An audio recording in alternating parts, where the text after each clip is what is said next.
Shalom, selamat pagi Bapak Ibu sekalian dikasihi oleh Tuhan. Mari kita berdoa bersama-sama. Terima kasih Bapa, pada pagi hari ini kami bisa merenungkan firman-Mu, semua karena kesempatan serta anugerah yang Tuhan berikan dalam kehidupan kami, sehingga kami diberi kesempatan untuk merenungkan firman-Mu. Terima kasih Tuhan, di dalam nama Tuhan Yesus kami sudah berdoa, haleluya, amin. Puji Tuhan Bapak Ibu, kita lanjutkan pembacaan kita kitab Habakuk pasal 1 ayat 5-16. Temanya masih tetap, yaitu meski gentar tapi tetap tegar, bagian kedua. Puji Tuhan. Bapak Ibu sekalian dikasihi oleh Tuhan, kembali kita ingat bahwa Habakuk sedang berdoa kepada Allah untuk menghentikan kesalahan yang dilihatnya antara umat perjanjian. Namun Allah tampaknya tidak melakukan apa-apa selain membiarkan saja kekerasan, ketidakadilan, dan penghancuran atas orang benar. Puji Tuhan. Saya akan membacanya di dalam ayat yang kelima, Bapak Ibu. Begini bunyi firman Tuhan.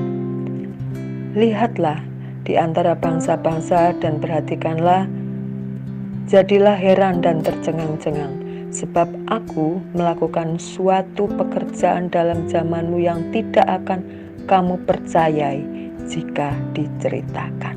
Puji Tuhan Bapak Ibu. Allah menjawab Habakuk dengan mengatakan kepadanya bahwa Allah sudah mempunyai rencana untuk mengajar Yehuda karena dosa-dosanya.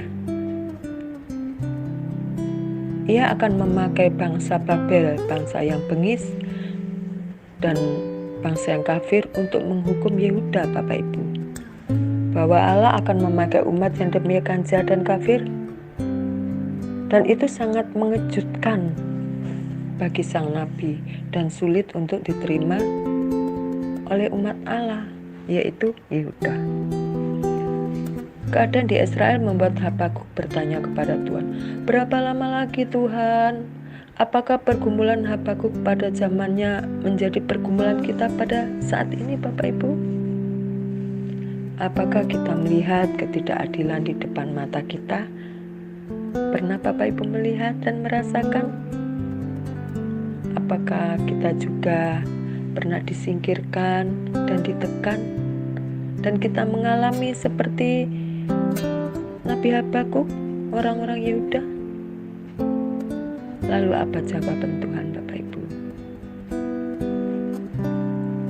Bapak Ibu sekalian dikasihi oleh Tuhan,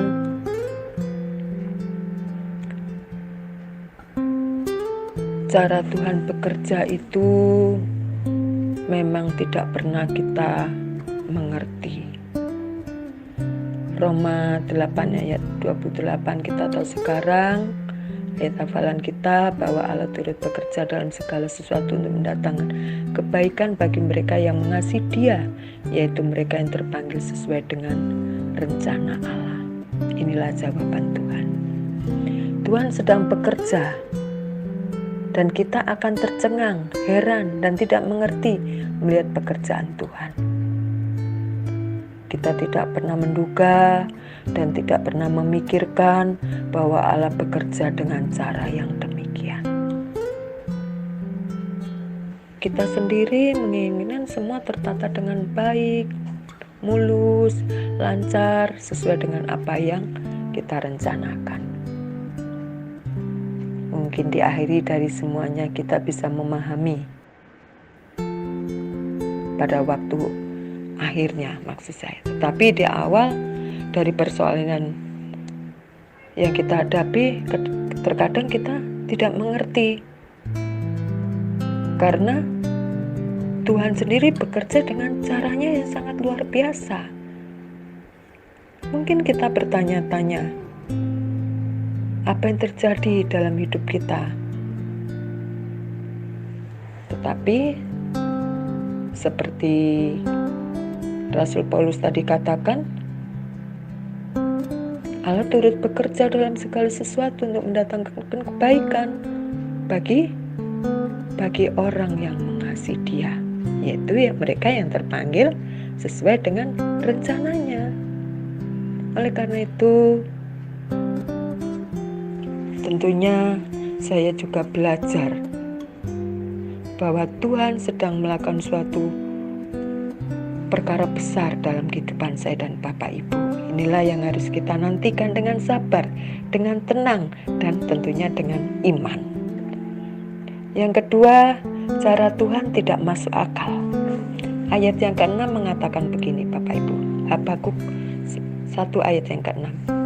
Sebab sesungguhnya akulah yang membangkitkan orang Kasdim, bangsa yang garang dan tangkas itu, yang melintasi lintang bujur bumi untuk menduduki tempat kediaman yang bukan kepunyaan mereka.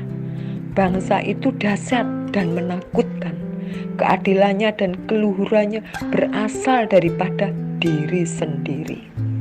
Bapak Ibu sekalian dikasih oleh Tuhan, melihat ayat ini tentu saja kita tidak habis pikir.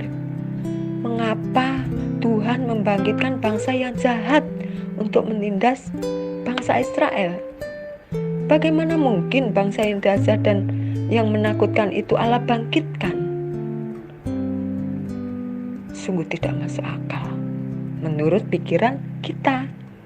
Tetapi semua tindakan Allah yang tidak masuk ke akal itu menguatkan bahwa Allah adalah Allah. Jika semua tindakan Allah masuk akal, maka Dia bukan Allah. Dia manusia seperti saya dan Bapak Ibu. Amin. Tindakan manusia saja terkadang kita tidak mengerti, apalagi pekerjaan atau tindakan Allah atas diri kita.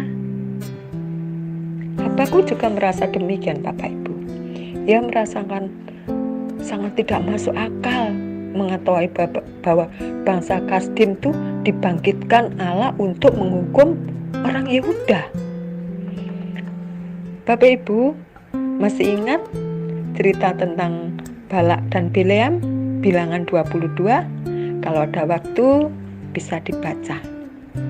Ya. Bileam tidak mau mendengarkan waktu malaikat Tuhan berbicara kepada dia. Apa yang terjadi? Tuhan bisa memakai keledai untuk berbicara kepada Bileam, dan Bileam baru mendengar. Nah, itu kan cara Tuhan kadang tidak masuk akal. Tetapi Tuhan melakukannya dan kita baru baru mengerti. Amin, Bapak Ibu. Bapak Ibu sekalian dikasih oleh Tuhan, terkadang ada kejadian dalam hidup kita yang di luar pemikiran dan perhitungan kita, di mana orang jahat, orang yang tidak baik dipakai Allah untuk mendidik dan menegur diri kita. Allah mendatangkan orang yang lebih jahat untuk menegur orang Yehuda yang jahat. Didatangkan orang yang lebih jahat lagi. Karena apa? Karena Allah ingin menegur Yehuda karena kejahatannya itu bukan melalui nabi, tetapi melalui bangsa yang kejam dan sadis. Ayat yang ke-8 sampai ke-12 bunyinya demikian, Bapak Ibu. Kudanya lebih cepat dari macan tutul dan lebih ganas daripada serigala pada waktu malam. Pasukan berkudanya datang menderap, dari jauh mereka datang, terbang seperti raja wali yang menyambar mangsa. Seluruh bangsa itu datang untuk melakukan kekerasan. Serbuan pasukan depannya seperti angin timur, dan mereka mengumpulkan tawanan seperti banyaknya pasir. Raja-raja dicemoohkannya, dan penguasa-penguasa menjadi tertawaannya. Ditertawakannya tiap tempat berkubu, ditimbunkannya tanah, direbutkannya tempat itu. Maka berlarilah mereka seperti angin dan bergerak terus. Demikianlah mereka bersalah dengan mendewakan kekuatannya. Puji Tuhan, kita diingatkan jangan sampai kita jahat. Jangan sampai kita punya pikiran yang tidak baik, supaya Tuhan tidak menegur, Tuhan tidak mendidik kita, diberikan orang yang lebih. tidak baik dari kita. Ya, puji Tuhan. Apa yang Tuhan sampaikan kepada Habakuk, Habakuk meresponi juga Bapak Ibu. Ya, di dalam dikatakan demikian, ayat 12. Bukankah Engkau ya Tuhan dari dahulu Allahku yang Maha Kudus, tidak akan mati kami. Ya Tuhan, telah Kau tetapkan dia untuk menghukumkan. Ya gunung batu, telah Kau tentukan dia untuk menyiksa. Nah, Habakuk masih bisa berbantah dengan Tuhan Bapak Ibu. Ya, 2 Samuel 22 ayat 3 mengatakan Tuhan adalah gunung batu. Gunung batu adalah tempat persembunyian, tempat perlindungan dari serangan musuh. Habakuk berseru bahwa Allah adalah gunung batu yang maha kudus dan Allah mereka, tetapi mengapa Allah membiarkan semuanya itu terjadi?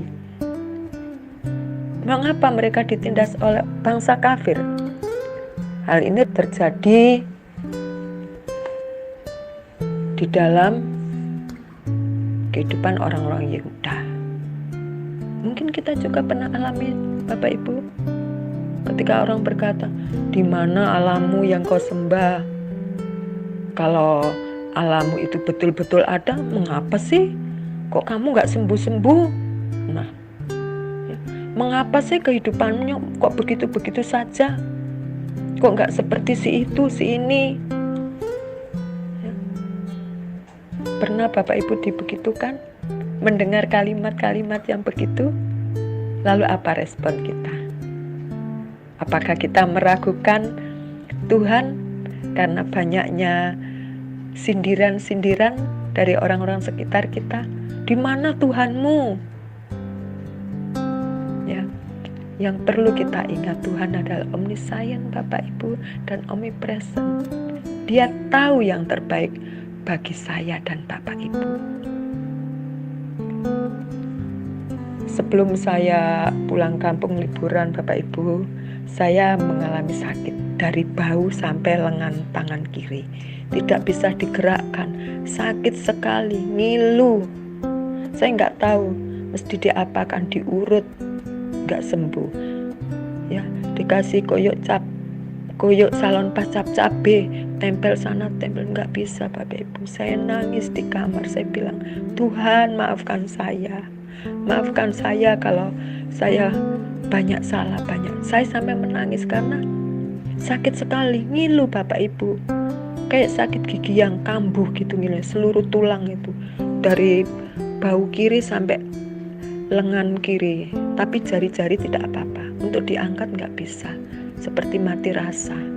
Nah, ada orang mengatakan, wah itu gejala stroke. Maka ketakutan saya mulai meratap kepada Tuhan, ya, minta tolong Tuhan sembuhkan ini. Dan puji Tuhan sekarang sudah sehat Bapak Ibu, ya, sudah baik, puji Tuhan. Bapak Ibu sekalian dikasihi oleh Tuhan, saya percaya Bapak Ibu jauh mengalami seperti saya, ya, yang berkeluarga tentunya, ya. Tetapi yang kita ingat, Tuhan itu seperti saya katakan omniscient dan omnipresent, maha tahu dan maha hadir. Dia ada di mana-mana. Impossible kalau dia tidak tahu keadaan kita. Yeremia 29 ayat 11, bahwa Tuhan merancangkan yang terbaik untuk kita, masa depan yang penuh harapan. Amin Bapak Ibu, saya percaya itu. Saya percaya itu.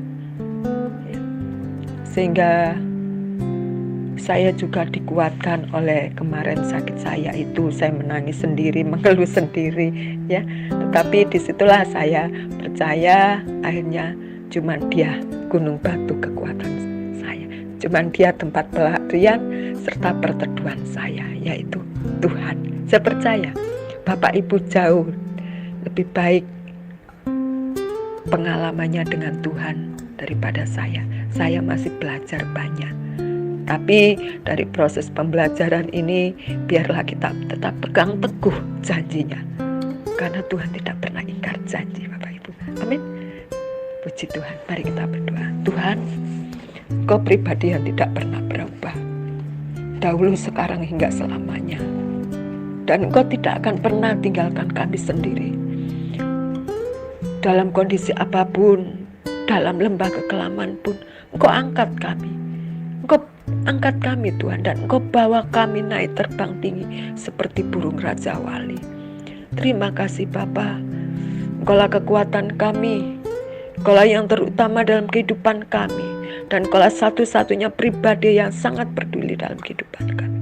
Terima kasih Bapa, terima kasih. Di dalam nama Tuhan Yesus kami sudah berdoa dan mengucap syukur pada pagi hari ini. Haleluya, amin.